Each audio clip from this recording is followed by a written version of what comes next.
بسم اللہ الرحمن الرحیم نحمده ونصلی ونسلم علی رسولہ الکریم اما بعد فاعوذ باللہ من الشیطان الرجیم بسم اللہ الرحمن الرحیم عما يتساءلون عن النبأ العظیم الذی هم فیہ مختلفون۔ سورۃ النبأ اور اس کے بعد ایک تسلسل سے ایک صورتوں کا ایک تسلسل جا رہا ہے جو انذار آخرت اور جہنم کی ہولناکیاں اور اسی طرح سے جہنم کے عذاب اور قیامت کے قائم ہونے کے مناظر کو بیان کر رہی ہیں۔ یہ تمام کی تمام صورتیں اور عما یتساءلون سورۃ النبأ میں بھی قیامت کے قیام پر بڑے بڑے دلائل اللہ نے ذکر فرمائے، اور ان دلائل کے بعد پھر کچھ جنت کا تذکرہ اور جہنم کا تذکرہ کہ جہنمیوں کو کہا جائے گا فذوقوا فلن نزیدکم الا عذابا، بھگتو یہ عذاب بھگتو، اب اس عذاب میں اضافہ ہی اضافہ ہوتا رہے گا، اس میں کوئی کمی نہیں ہوگی۔ پھر میدان محشر وہ وقت آنے والا ہے یوم یقوم الروح والملائکہ، جس میں تمام کے تمام ملائکہ اللہ کے سامنے صف باندھے ہوئے کھڑے ہوئے ہوں گے۔ اللہ کے سامنے کسی کو بات کرنے کی بھی جرت اور طاقت نہ ہوگی۔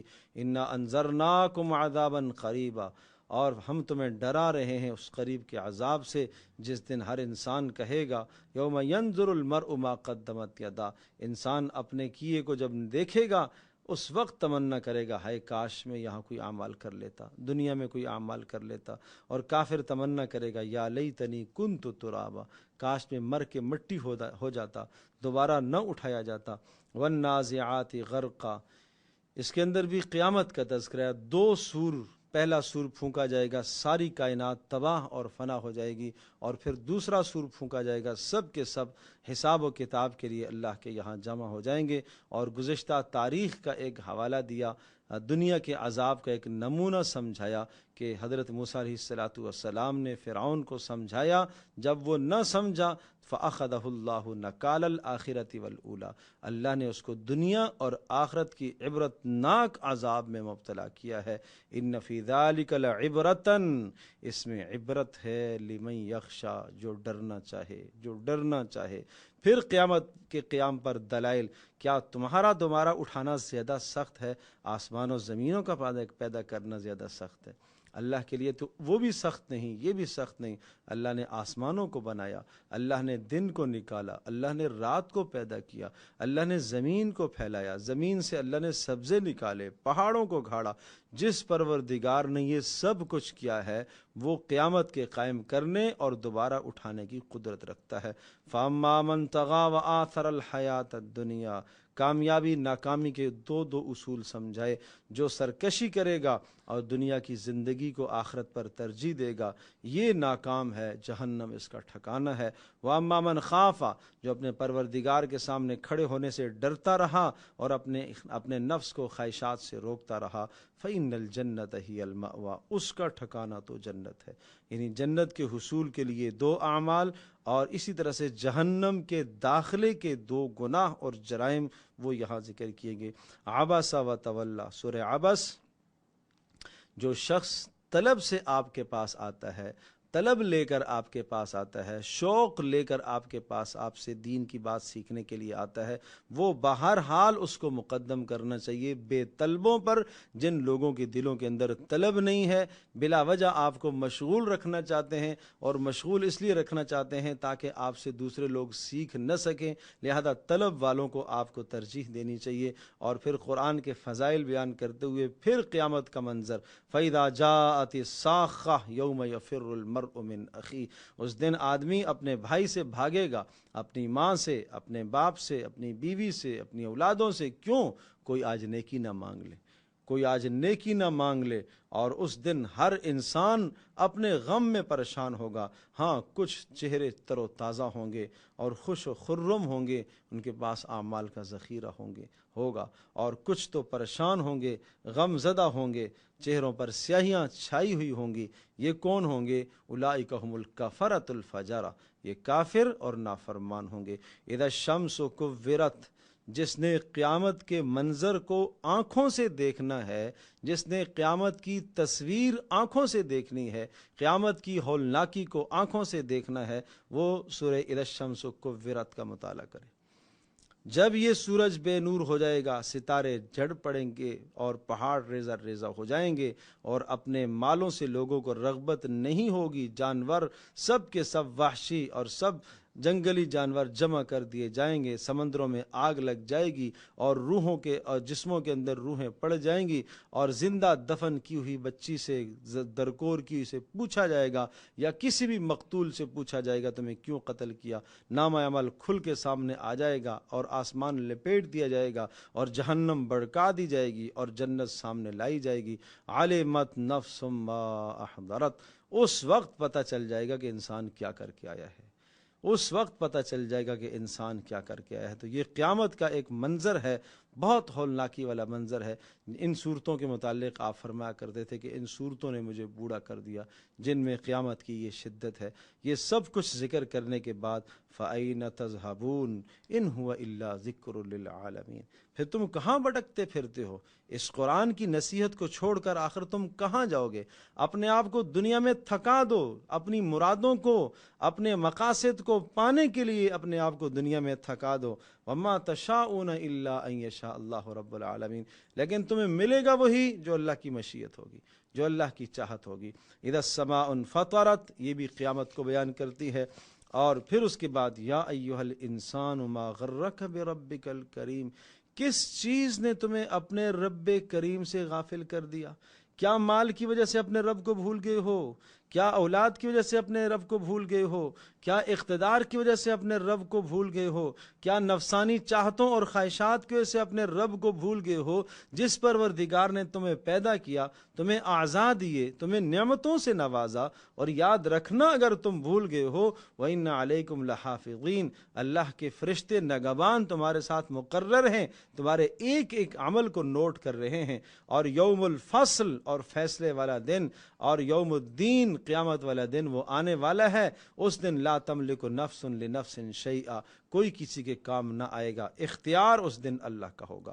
ویل للمطففین، اپنی ذمہ داریوں کو پورا کرو، ناپ تول میں کمی مت کیا کرو، اپنی ذمہ داریوں کو پورا کرو۔ جس شخص کی جس جگہ پر ڈیوٹی ہے، 8 گھنٹے کی ڈیوٹی ہے، اور جتنی وہ تنخواہ لیتا ہے اتنا اسے کام کرنا چاہیے۔ 8 گھنٹے کا کام، 8 گھنٹے کی ڈیوٹی ہے، 6 گھنٹے کام کر کے واپس آ جاتا ہے، تنخواہ پوری کر لے لیتا ہے، یہ ناپ تول میں کمی کرنے والا ہے۔ اسے سمجھنا چاہیے کہ وہ دن آنے والا ہے جس دن اس سے یہ سوال ہوگا، جس دن اس سے یہ سوال ہوگا۔ اور اہل حق کا استہزاء مت کیا کرو اس دنیا میں۔ جو شخص اہل حق کا، اہل دین کا استہزاء کرتا ہے، قیامت کے دن اس استہزاء کی بدترین وہ سزا پائے گا۔ اذا السماء انشقت، پھر بھی قیامت، آخرت، آسمان جب پھٹے گا، اور کیوں پھٹے گا؟ اس لیے اس کو اللہ کا حکم ہے اسے پھٹنا ہے، اور زمین اپنے اندر سے سارے دفینوں کو باہر نکال کے پھینک دے گی۔ کیوں؟ اس لیے کہ اللہ کا اسے حکم ہے۔ ارے تم اس دنیا میں مشقتیں برداشت کر رہے ہو، اپنے پروردگار کو راضی کرنے کی مشقت برداشت کر لو، نامہ عمل سیدھے ہاتھ میں لانے کی کچھ محنت کر دو۔ جس دن نامہ عمل سیدھے ہاتھ میں ملے گا وہ ہے کامیاب، اور جس کو نامہ عمل الٹے ہاتھ میں ملے گا وہ ہے ناکام۔ وَيَدْعُو ثُبُورًا وَيَصْلَىٰ سَعِيرًا، وہ موت موت موت کو پکارے گا، لیکن اس وقت موت نہیں آئے گی، موت کا فیصلہ ہی ختم ہو جائے گا۔ وَالسَّمَاءِ ذَاتِ الْبُرُوجِ وَالْيَوْمِ الْمَوْعُودِ، اہل حق کو ستانے سے باز آ جاؤ، دوسروں کو اذیتیں اور تکلیفیں دینے سے باز آ جاؤ، ورنہ بدترین انجام ہوگا جو دنیا کے اندر اہل حق کو ستاتے ہیں۔ فرمایا اس لیے ستاتے ہیں وَمَا نَقَمُوا مِنْهُمْ إِلَّا أَن يُؤْمِنُوا بِاللَّهِ الْعَزِيزِ الْحَمِيدِ، اللہ پر ایمان لائے، اور اللہ پر ایمان لانے کی وجہ سے ان کو ستایا جا رہا ہے۔ ستانے والوں کو سمجھنا چاہیے، اور جن کو ستایا جا رہا ہے ان کو جنت کی بشارتیں سنائی، اور ان کو صبر کی تلقین کی، اور ستانے والوں کو یہ کہا اِنَّ بَطْشَ رَبِّكَ لَشَدِيدٌ، تمہارے پروردگار کی پکڑ بڑی سخت ہے۔ آج تم دوسرے کا استہزاء بھی کر لیتے ہو، مذاق بھی اڑا لیتے ہو، اہل حق کو دبا بھی لیتے ہو، مار بھی دیتے ہو، قتل بھی کر دیتے ہو، تم سمجھتے ہو کہ پوچھنے والا کوئی نہیں ہے۔ اللہ تبارک تعالیٰ کی طرف سے فوراً عذاب کا فیصلہ نہ ہونا اس بات کی دلیل نہیں ہے کہ اللہ تم سے غافل ہے۔ والسماء والطارق وما ادراک ما الطارق، قسمیں کھا کر کہا ان کل نفس لما علیہا حافظ، ہر انسان پر ایک نگہبان مقرر ہے، ہر انسان پر ایک نگہبان مقرر ہے اور اس کے اعمال کو وہ لکھ رہا ہے۔ اور انہ لقول فصل وما هو بالہزل، یہ اللہ کا کلام فیصلہ کن کلام ہے، یہ سنجیدہ کلام ہے، یہ مذاق نہیں ہے۔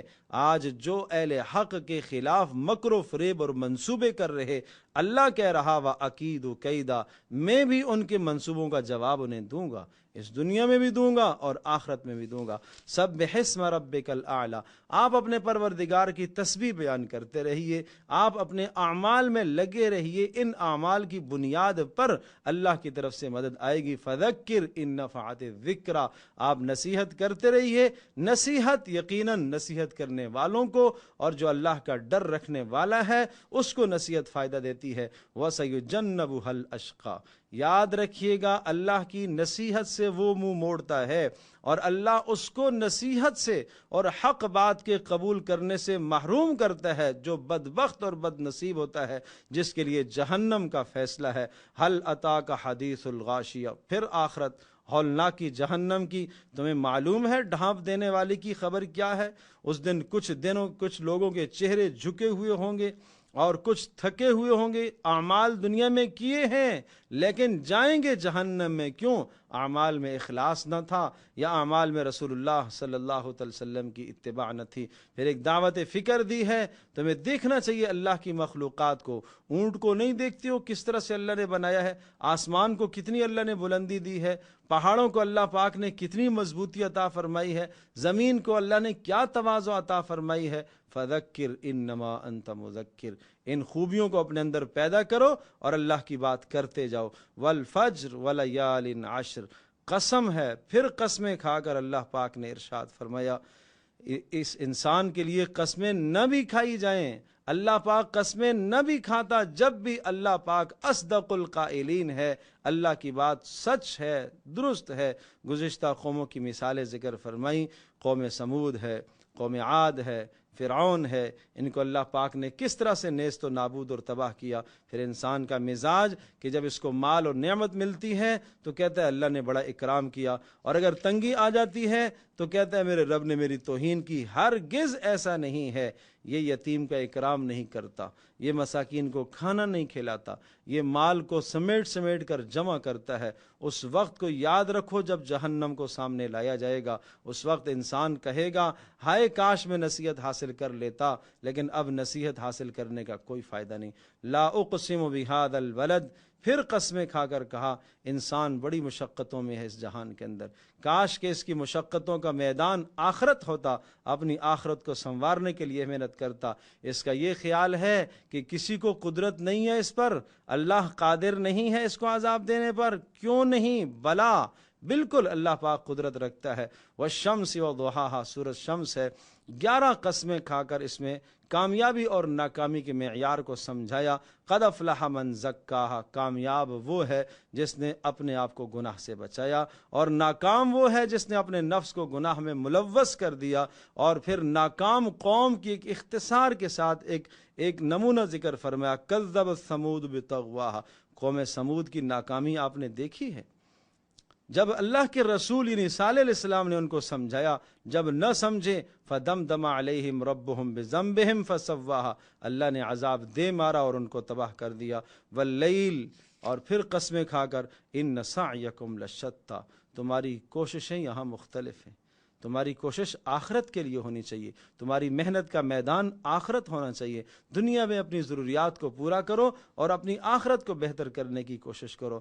یہاں تک تسلسل تھا آخرت کے مضامین کا۔ اب سورۃ الضحیٰ اور الم نشرح لک، ان 2 صورتوں میں رسول اللہ صلی اللہ علیہ وسلم کی سیرت اور آپ کے مناقب کو بیان فرمایا ہے، اور آپ پر ہونے والے احسانات کو اللہ پاک نے بیان فرمایا۔ والتین والزیتون، پھر انسان قسمیں کھا کر اللہ پاک نے انسان کی خوبصورتی کو، انسان کو سب سے اشرف، سب سے افضل اللہ نے بنایا، انسان کی افضلیت، لیکن کب؟ جب وہ اللہ کے احکامات کو مان کر چلے، اگر نہ چلے ثم رددناہ اسفل سافلین، پھر اللہ پاک اس کو ذلت اور پستی کا شکار کر دیتا ہے۔ اقرأ بسم ربک الذی خلق، یہ وہ پہلی وحی ہے جو سب سے پہلے رسول اللہ صلی اللہ علیہ وسلم پر 5 آیات نازل ہوئی تھیں، جس میں انسان کو اپنا تعارف اور اپنے رب کا تعارف سمجھایا کہ تمہاری حقیقت کیا ہے اور تم اپنے رب کو پہچانو۔ اور اس کے بعد انا انزلناہ فی لیلۃ القدر، ایک عظیم الشان رات اللہ نے تمہیں عطا فرمائی ہے۔ لیلۃ القدر خیر من الف شہر، وہ عظیم الشان رات ہے جو تمہارے لیے خیر من الف شہر، 1000 مہینوں سے بڑھ کر ہے۔ اس میں اپنے رب کو راضی کرو۔ اس کو رمضان کی آخری عشرے میں تلاش کرنے کا حکم ہے۔ لم یکن الذین، اپنے اعمال میں اخلاص پیدا کرو۔ اذا زلزلت الارض زلزالہا، قیامت اس دن فمن یعمل، ایک ذرے ذرے کا حساب ہوگا، جس نے نیکی ذرہ برابر کی اس کا اجر پائے گا، ذرہ برابر گناہ کیا اس کی سزا پائے گا۔ والعادیات ضبحا، انسان کی ناشکری، گھوڑوں کی قسمیں کھا کر کہا انسان بڑا ناشکرا ہے، کاش یہ گھوڑے سے سبق حاصل کرتا، اس کو مالک تھوڑا سا چارہ اور دانہ دیتا ہے، وہ مالک کا فرما بردار ہوتا ہے۔ القارعہ، وزن اعمال قیامت کے دن ہونے والا ہے، کامیاب وہ ہوگا جس کی نیکیوں کا پلڑا جھک گیا، ناکام وہ ہوگا جس کی نیکیوں کا پلڑا ہلکا پڑ گیا۔ الہاکم التکاثر، تمہیں تباہ کر دیا ہے، غافل کر دیا ہے، کثرت، مال کی کثرت کی حرص نے تمہیں تباہ کر دیا اور تم قبروں تک پہنچ گئے۔ ان قریب تمہیں پتہ چل جائے گا۔ والعصر، سارے کے سارے انسان، قسم ہے زمانے کی، ناکام ہوگے، خسارے میں ہوں گے۔ ہاں ایمان، اعمال صالحہ، حق بات کی تلقین کرنا، مصائب پر صبر کرنا، یہ 4 خوبیاں ہیں تو خسارے سے بچ سکتا ہے۔ ویل لکل ہمزہ، تباہی کے اسباب، تانے دینا اور کسی کے عیب کو تلاش کرنا اور مال پر گمنڈ کرنا، یہ وہ عادات و اطوار ہیں جو انسان کو دنیا میں تباہ کر دیتی ہیں۔ تباہی کا ایک نمونہ، الم تر کیف فعل ربک باصحاب الفیل، تمہیں معلوم ہے اصحاب فیل کے ساتھ، ابرہہ کے لشکر کے ساتھ، جو مغرورین، جو غرور کرنے والے، تکبر کرنے والے، مال کا گمنڈ تھا جن کو، اللہ نے ان کو کیسے تباہ کیا۔ فجعلہم کعصف مأکول، اللہ پاک نے ان کو کھائے ہوئے بھوسے کی طرح کر دیا۔ اللہ کی بندگی کرو گے اللہ تمہیں امن بھی عطا کرے گا، روزی کے اسباب بھی اللہ تمہیں دے گا۔ لإلاف قریش، ارأیت الذی یکذب بالدین، اصلاح معاشرہ کے 6 اصول۔